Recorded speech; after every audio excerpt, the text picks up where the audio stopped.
So the Senate leader announced a bipartisan deal to avoid default and end government shutdown. So it's not really all that big of a surprise to me.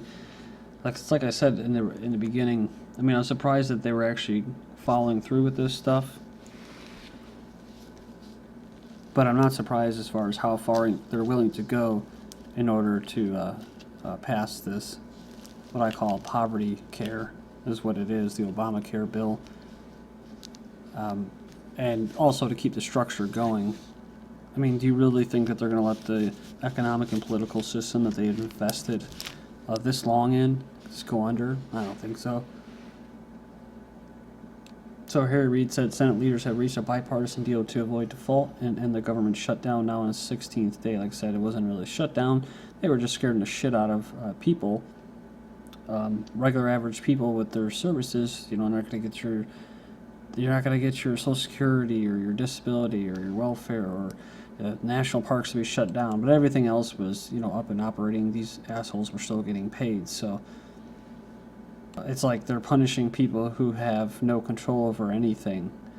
The deal would reopen the government through January 15th and increase the nation's borrowing authority through February 7th. Pat Buchanan to the GOP said better to destroy the country than give in to Obamacare.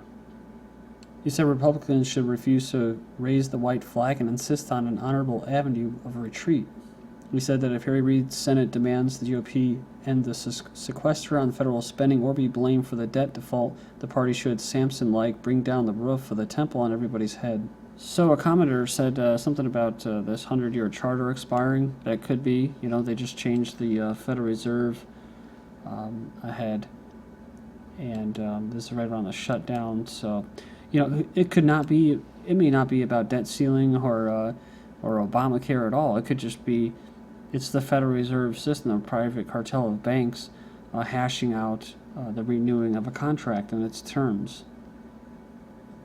But either way you look at it, as far as it goes, I mean, the American people lose. If they would have just let this thing, not lift their ceiling and basically, because they didn't want Obamacare to be passed, then a bunch of people that are invested in the system would be screwed. But then it's like, if they did pass it, then it's going to force people to buy private health insurance, and create even more consolidation of the health care industry. So either way, it's a loss. But I think it's kind of a win for the system because it's going to continue, and they got what they wanted, which is usually what? More. Threat of default is U.S. scare tactic. The Obama regime is increasing the drumbeat of U.S. default on its debt as a scare tactic to frighten bondholders worldwide and to pressure Congress into breaking a fiscal stalemate that has paralyzed Washington. Blah, blah. So, and that's the thing you have to remember. This is a good time, right? When stocks were low and stuff like that. This is a good time to buy stuff up on the cheap. This is what the powers that be do. People like Warren Buffett. Well, how is he so rich? Because he knows, The American government will never default on a single penny of its obligations and bonds. It would be too catastrophic for not only the American economy, but also for the world economy. All this talk of default is a scare tactic. This is coming out of InfoWars. Chase Bank limits cash withdrawals and bans international wire transfers. The capital controls imposed on small business owners. I guess they confirmed to InfoWars that all business account holders were being subjected to these new regulations. So they're speculating that the bank is preparing for a looming financial crisis in the U.S. And one thing I noticed about the alternative media was that when they keep talking about, blah, blah, blah, the economic, it's going to collapse, it's almost as if they want this system of enslavement to continue. Like they're almost in a way defending it. Role players help troops train for riot control from Wednesday, October 16th. After a dozen years of training to go into combat zones filled with enemy combatants, some soldiers are now training to manage themselves in peaceful situations involving situations. That's usually called civil unrest, so I don't know how peaceful that is. But it says here that the 504th Battalion Surveillance Brigade underwent crowd and riot control training last week at Fort Hood's Elijah Urban Training Site. The potential use for crowd control ranges from peaceful protesters to full-on riots to a scenario such as Hurricane Katrina where thousands of people were being relocated. They said, I had never dealt with civilian areas where people live. We were not there to break in doors. We were there to help them. How can we help while still accomplishing our mission? So even though the default was averted, they may still go forward with this. North Carolina becomes first state to cut welfare. The government shutdown cannot end soon enough for poor residents of North Carolina, as the state has become the first country to cut off welfare benefits due to the gridlock in Washington. So they said here they're going to order basically to stop processing applications for November until it's basically back up and running, the government, which it is. So we'll see. But a side note, a record 47, almost 50 million people are on food stamps, up 18% from 2010. The House passes a bill that could cut $40 billion from the program. So a lot of stuff was passed in the guise of this recent bill. Low fast food wages supplemented by billions in government welfare. Over half of U.S. workers employed by fast food restaurants rely on public assistance because their meager paychecks do not cover basic needs. The aid costs American taxpayers billions of dollars each year, according to a new report. So a lot of people do complain about this, what's going on, and they call it socialism. But usually it's just huge corporations that should be paying taxes, and they're not. They're just exploiting people and workers. And then comes the government, and then they basically steal from these people's paycheck and redistribute wealth.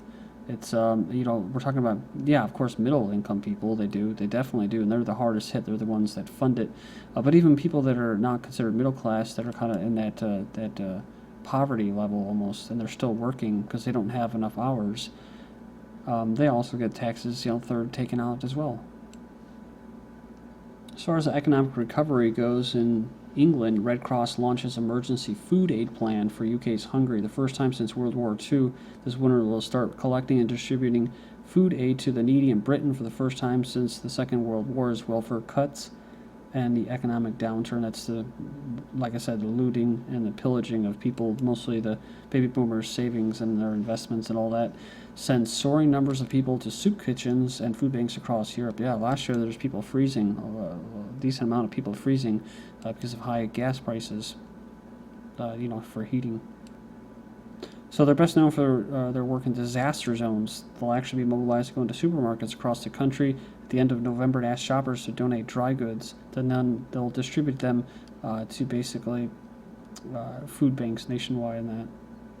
Britain is one of the many countries where families are struggling to put food on the table. 75% is the increase in the number of people relying on food aid over the last 3 years, and 43 million people across the continent are not getting enough to eat each day, and 120 million are at risk of poverty. British Prime Minister urged to launch public inquiry into the question of food poverty. So, you could start taxing big corporations instead of giving them tax breaks and creating jobs, and that might actually help food poverty. But in Africa, global hunger falling, says index. So, and a commenter made a pretty good point, which is something about Africa where it's actually people are actually, their standards of living are going up. And of course you have like people like in Europe and that, in France, calling for more troops, and you're hearing a lot about Africa. That's why I covered it, about them wanting to go in there and to basically dominate them, their economies, control it completely.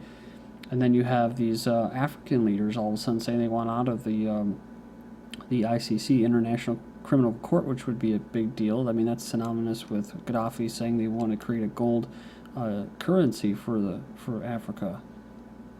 But it could just be that these leaders are puppets themselves. They have been for a while, and now that it's getting good and getting better, it's not just trickling down to their constituents, but it's also they're worried about these foreigners.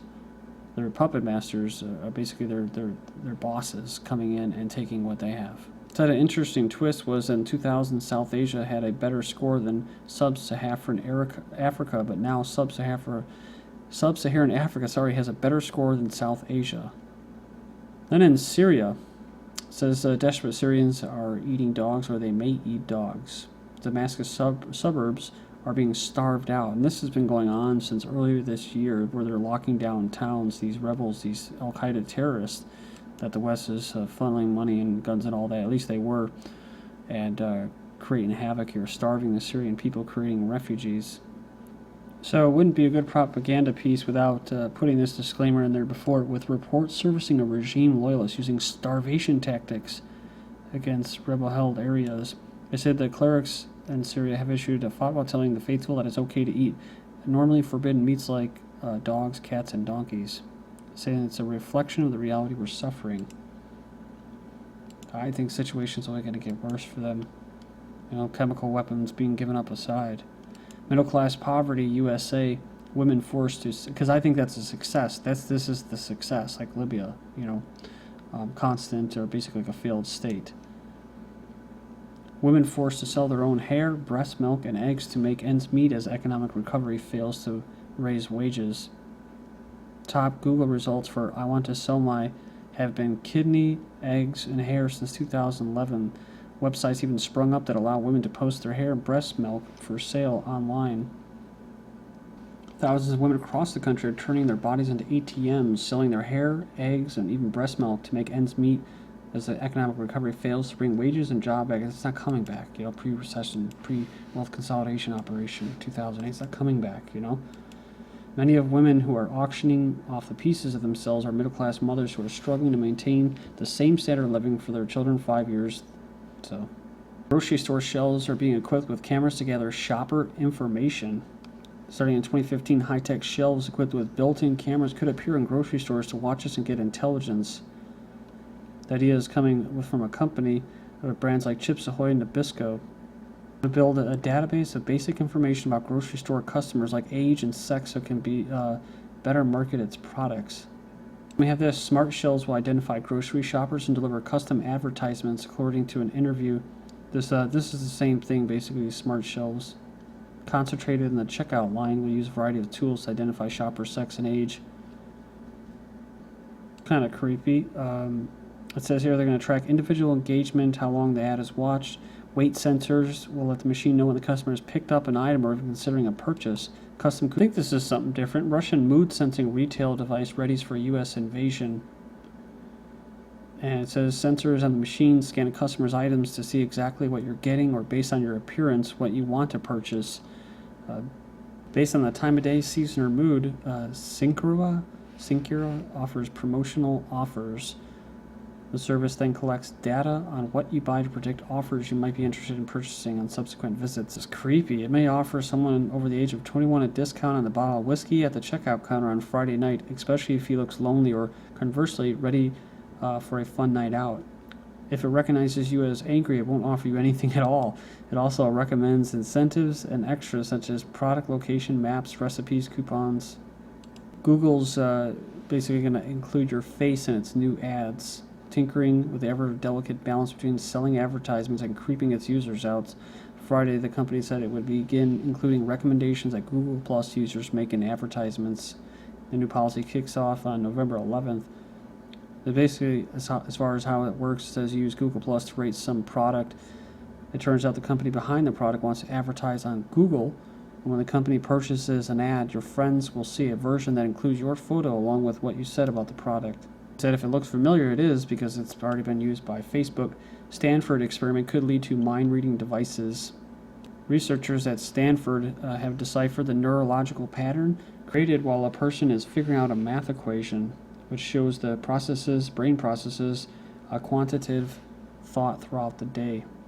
So we're now able to eavesdrop on the brain in real life. They actually listened in on brain activity during normal behaviors such as pain, eating, drinking, and talking. The research could lead to mind-reading technology that could allow mute patients to communicate with doctors and medical staff. Oh, I'm sure that's what it'll be used for. Fed studying how to use Twitter for depression surveillance. $82,000 study will examine social media to study depression. University of California began a study financed, well, it doesn't matter, that will provide population-level depression monitoring through social media sites. Surprised, right? When people are becoming more enslaved and they have to be more accepting of it and happy about it, that they would be depressed. They don't know why. Major depressive disorder is one of the most common debilitating illnesses in the U.S. Canada-EU integration moves forward, U.S. and NAFTA next. It's a super bloc agreement. The national governments and economies on both sides of the Atlantic would become the de facto regulatory regime for the entire planet. You wouldn't have any say about it. The European Union takes a final step on unified bank regulation, banking union. And EU wants to restart talks with Turkey as far as joining the EU. This is GGN, and I'm Darko. Thank you.